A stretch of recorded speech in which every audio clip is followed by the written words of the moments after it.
உங்களுக்கு கோபம் எப்போது வருகிறது?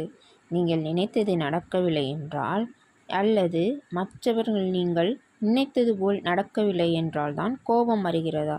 சற்று சிந்தித்து பாருங்கள். ஒரு நிமிடம் கண்களை மூடி உங்கள் மனதை எதன் மீதாவது ஒரு சில நிமிடங்களுக்கு தொடர்ந்து நிலைநிறுத்த முடிகிறதா என்று முயற்சி செய்து பாருங்கள். முடியவில்லை அல்லவா? இப்போது இந்த வீடியோவில் எதை பற்றி பார்க்க போகிறோம்னா, நமக்கு கோபம் எதனால் வருது, என்னென்ன காரணங்களால் வருது, நம்ம கோபப்படுறதுனால என்னென்ன விளைவுகள் ஏற்படுது, அப்போ அப்படியே விளைவுகள் ஏற்பட்டாலும் நம்ம அதை எப்படி கட்டுப்படுத்துறது, கட்டுக்குள்ளே கொண்டு வர்றது அப்படின்னு சொல்லி தான் நம்ம பார்க்க போகிறோம். வாங்க வீடியோக்குள்ளே பார்க்கலாம். எந்தெந்த காரணங்களால் ஃபஸ்ட்டு நமக்கு கோபம் வருது?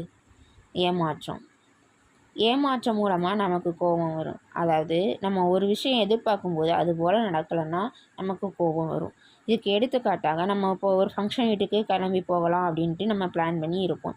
ஆனால் நம்மளுடைய வேலைப்பளுனாலேயோ இல்லை சூழ்நிலையினாலேயோ இல்லை வீட்டில் யாருக்கும் உடம்பு முடியாமல் போனாலேயோ அந்த மாதிரி இருக்கிறதுனால நம்ம அந்த ஃபங்க்ஷன் வீட்டுக்கு போக முடியாத நிலமை வரும். அதனால் நமக்கு கோபம் வரும். இது நமக்கு ஒரு சிறிய ஏமாற்றமாக இருக்கும். இதே மாதிரி நிறைய ஏமாற்றங்கள் நம்மளுடைய வாழ்வில் நிகழ்கின்றன. அதனால் நமக்கு கோபங்கள் அதிகமாக வருகிறது. அதுக்கப்புறம் அவமதிப்பு மூலமாக நமக்கு கோபம் வருகிறது. யாரோ ஒருவர் தன் மீது தவறான வார்த்தைகளை பயன்படுத்தினாலோ கோபம் வரும். நம்ம இப்போ ஏதாவது சின்னதாக தப்பு செஞ்சுருப்போம். அதை நமக்கு புரிகிற வகையில் நம்ம தெரியாமல் பண்ணியிருப்போம். அதை புரிகிற மாதிரி தன்மையில் சொன்னால் நம்ம கோபப்பட மாட்டோம். அதே இது அவங்க அந்த இப்போ தப்பு பண்ணிட்டாலே அப்படிங்கிற கோபத்தில் அவங்க இப்போ தேவையில்லாத வார்த்தைகளை விடும்போது நமக்கு என்னடா நம்ம சின்ன தப்பு தானே பண்ணோம், அதுக்கு அவங்க இவ்வளோ கோவப்படுறாங்கன்னு சொல்லி நமக்கு அவங்க மேலேயே கோபம் வரும். சரியா? அப்போது அதனால நம்ம அந்த இதில் நம்ம மதிக்கப்படலை, நமக்கு அவப்பேராயிடுச்சு அப்படிங்கிற எண்ணம் நமக்கு வரும். அவமதிப்புக்கு இன்னொரு பாயிண்ட்டும் சொல்லலாம். என்ன பாயிண்ட் அப்படின்னா, நம்ம யாருமே மதிக்கலை என்று நம்மளே உணரும்போது கோபம் வரும். அது எப்படி? நம்ம ஒரு செயலை செய்வதற்கு ஒரு நபரை இவங்க பண்ணுவாங்க, நல்லா பண்ணுவாங்க, வாங்குவாங்கன்னு சொல்லி அவங்கள தேர்ந்தெடுத்து பொறுப்புகளை அவங்க கொடுத்து வேலையை முடிக்க சொன்னால் அவங்க அந்த வேலையை ஒழுங்காக முடிக்காமல் போயிடுவாங்க. அப்போ அது தெரியும் போது அவங்க மேலே நம்ம நம்பிக்கை வச்சோ அவங்க மேலே நம்ம வேலை கொடுத்தோமே, அவங்க எப்படி பண்ணாமல் போயிட்டாங்களே அப்படின்னு சொல்லிட்டு அவங்க மேலே நமக்கு கோபம் வரும். அடுத்து பொய் மற்றும் நம்பிக்கையின்மை. நம்மளை ஒருவர் தனக்கு பொய்லோ அல்லது துரோகம் செஞ்சாலோ நமக்கு கோபம் வரும். அதே மாதிரி நம்மளுடைய உறவுகள் மேலே ஒரு நம்பிக்கை வச்சுருப்போம். அந்த நம்பிக்கை குறையிற மாதிரி அவங்க ஒரு சில வேலைகள் செய்திருப்பாங்க. அவங்க சந்தர்ப்ப சூழ்நிலையாக கூட இருக்கலாம், சூழ்நிலைகள் இதாக இருக்கலாம், வீட்டில் ஏதாவது பிரச்சனைகளாக இருக்கலாம். அந்த மாதிரி அவங்க நம்மக்கிட்ட நம்பிக்கை இல்லாத தன்மையாக நடந்துக்கிடுவாங்க. சரியா? அதுக்கப்புறவு மன அழுத்தம் காரணமாக நமக்கு கோபம் வரும். நமக்கு வேலை அதிகமாக இருந்தாலே அப்போ கோபம் வரும். வீட்டில் குடும்ப கஷ்டம், பிரச்சனை, அதுக்கப்புறவு வெளியவே போக முடியல, வேலைக்கு போக முடியல, வீட்டில் இவ்வளோ கஷ்டம் இருந்து நம்மளால் எந்த இதுவுமே பண்ண முடியல, வாங்க முடியலன்னு சொல்லிட்டு ஒரு சிலவங்க ரொம்ப வருத்தப்படுவாங்க. நம்மளுடைய நிலமை மாறாதா அப்படின்னு சொல்லி மன அழுத்தத்திலே ஒரு சிலவங்க இருப்பாங்க. அதனாலே நமக்கு கோபங்கள் தான் வருகிறது. அதுக்கப்புறம் உடல்நிலை மற்றும் உடல் சீற்றம். நம்ம இப்படி கோபத்திலே இருந்தோம் அப்படின்னா நமக்கு ஒழுங்கான தூக்கம் இருக்காது, சாப்பிட முடியாது. இதனால் என்ன ஆகும்? உடல் ரொம்ப சோர்வாகும். அப்பவும் நமக்கு உடல் சோர்வாகும் போது நம்மளை யாருமே புரிஞ்சுக்கலையே, வாங்கலையே அப்படின்னு சொல்லிட்டு அதுக்கும் நமக்கு கோபம் வரும். அதுக்கப்புறம் ஹார்மோன்கள் மற்றும் உடல்நிலை மாற்றங்களாலும் நமக்கு கோபங்கள் அதிகமாக வரலாம். அடுத்து பொறாமையினாலே நமக்கு கோபம் வரும். மற்றவர்கள் மீது நம்ம பொறாமை கொள்ளும்போது கோபம் உண்டாகலாம். ஒருவர் தன்னை விட உயர்ந்த நிலையில் இருப்பதை பார்த்தால் அதை ஏற்றுக்கொள்ள முடியாத மனநிலையிலையும் நமக்கு கோபம் வரலாம். இப்போல்லாம் நம்ம இவ்வளவு பார்த்தது என்னென்ன காரணங்களால் கோபம் வந்துச்சு அப்படின்னு சொல்லி பார்த்தோம்.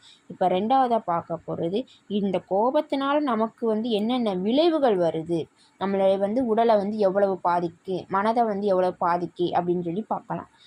அது உடல் நலத்தில் பாதிக்கு. கோபமாக இருக்கிறதுனால உயர் ரத்த அழுத்தம் வருது நம்மளுக்கு அதிகமாக.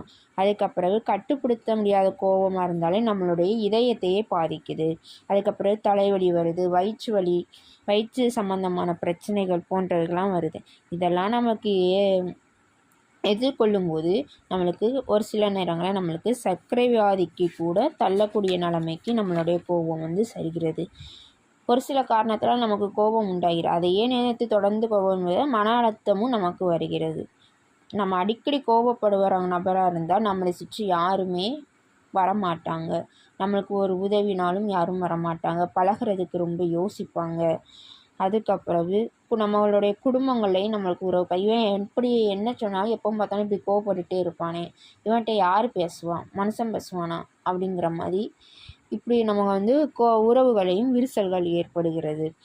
அதே மாதிரி இப்போ நம்ம வேலை பார்க்குற இடத்துலையும் நம்ம பொறுமையாக சிந்தித்து செயல்படணும். அங்கேயும் நம்மளுடைய கோபத்தை காட்டினோம்னா அங்கேயும் நம்மளால் நிம்மதியாக வேலையை பார்க்க முடியாது. நம்ம கோபமாக இருக்கும்போது தவறான முடிவுகளும் எடுக்கிறதுக்கு நம்ம வந்து தள்ளப்படுறோம். அதாவது கோபமாக இருக்கும்போது எந்த முடிவுமே எடுக்கக்கூடாது. கொஞ்சம் நிதானமாக ஆன பிறகு கொஞ்சம் யோசித்தோம்னா நல்ல முடிவு எடுப்போம். அதுக்கிட்ட கோபத்தோடு எடுத்தோம்னா நம்ம எடுக்கிற முடிவே தவறானதாக தான் இருக்கும். சரியா? இப்போ இவ்வளவு பார்த்தது நம்ம கோபத்தினால ஏற்படுற விளைவுகளை பற்றி பார்த்தோம்.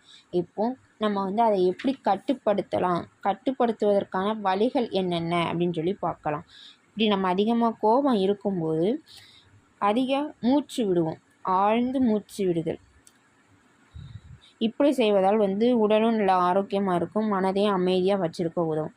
அதே மாதிரி இப்போ கோபமாக இருக்கா, இப்போ அந்த ஒரு இடத்துல இப்போ பிரச்சனை வருது, அந்த இடத்துலையும் இருக்காமல் கொஞ்சம் விலகி போகணும். விலகி போய் சற்று அமைதியான இடத்துல யாருமே இல்லாமல் ஒரு 5 நிமிடம் ஒரு 10 நிமிடம் இருந்தாலே போதும். நம்மளுடைய கோபம் வந்து குறைஞ்சிரும். அந்த மாதிரி வழிகளை நம்ம வந்து எடுக்கணும். அதுக்கப்புறம் மன அழுத்தத்தை குறைக்கிறதுக்கான வழிகளை நம்ம தேர்ந்தெடுக்கணும். மன அழுத்தமாகவே இருக்குன்னு சொல்லி அப்படியே இருந்துக்கிட்டு இருந்தோம்னா மன அழுத்தம் குறையாது. மன அழுத்தம் அதிகமாகிறதுக்கு தான் வாய்ப்புகள் அதிகம். அதனால் அப்போ என்ன பண்ணணும், இந்த மாதிரி யோகா செய்யலாம், தியானம் செய்யலாம், உடற்பயிற்சி செய்யலாம். இல்லைன்னா ஒரு பாட்டு போட்டு கேட்டு மன அமைதிக்கு தர மாதிரி உள்ள பாட்டுகளை போட்டு கேட்டு நம்மளுடைய மன அழுத்தத்தை குறைக்கிறதுக்கான வழிகளை தேர்ந்தெடுக்கலாம். உணர்வுகளை வெளிப்படுத்த நேரத்தை வந்து எடுத்துக்கணும். அதாவது கோபத்தினால யாரையும் காயப்படுத்தாமல் உங்கள் உணர்வுகளை வந்து அறிவாக வெளிப்படுத்தலாம். கோபம் வந்த பிறகு அதை கட்டுப்படுத்துவதற்கு பதிலாக நேர்மறையாக எண்ணி அசாதாரணமான சூழ்நிலையில் அமைதியாக இருப்பது சிறந்தது. கோபம் ஒரு இயல்பான உணர்வு என்றாலும் அதை சரியாக கையாள வேண்டியது முக்கியம். அது எப்படி கட்டுப்படுத்துகிறது என்பதை தான் வாழ்க்கையில் பல தருணங்கள் நம்மளுடைய வெற்றிக்கான முக்கிய காரணமாக இருக்கும். கோபம் என்பது பிறவி குணம் அல்ல, அது பிறரால் நம்மில் பிறக்கும் குணம். உச்சக்கட்ட கோபம் வரும்போது அதன் பாதிப்பை உணர்ந்து சாந்தம் அடைந்தால் உங்கள் வாழ்க்கை ஆனந்தமாக இருக்கும். நன்றி.